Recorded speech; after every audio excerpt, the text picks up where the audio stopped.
কিন্তু আমাদের ভিতরে এমনও লোক আছে সুন্নাত দাঁড়িয়ে আছে, আবার মসজিদে যাচ্ছি, মসজিদ থেকে বেরিয়ে আবার কি, এটার মানে কি, লম্বা লম্বা বেড়ি টানছি। ওটা সুন্নাত বিরোধী কাজ নয় গো। কত বড় যে অপরাধী, এটা আমাকে চরম গায়ে লাগে, চরম গায়ে লাগে। আপনি দেখুন, মরে যে দেখুন তো আপনি। ঠিক আছে, আপনাকে আমি বলছি, সর্বপ্রথম তো বলো আল্লাহ আপনাকে হেদায়েত দিন, আমিন। তারপরও আপনাকে আমি বলবো, যদিও আপনার বদ অভ্যাস আছে, যদি আপনি আড়ালে খেতেন, হয়তো একা একে আপনি পাপ করতেন। বুঝতে পারলেন না?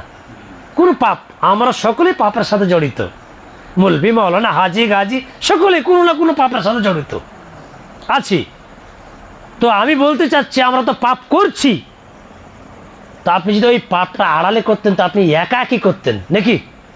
আর ওই পাপটা যদি আপনি প্রকাশ্যভাবে করেন, তাহলে এতগুলো লোক, আপনি একটা দাড়িওয়ালা লোক, যতগুলো দোকানে লোক বসে আছে, সবাই গালি দিচ্ছে তাকে, সবাই গালি দিচ্ছে যে এত বেয়াদব, যে ও ঠিক আছে একজন দাড়িওয়ালা বলে তাকে লোক গালি দিচ্ছে।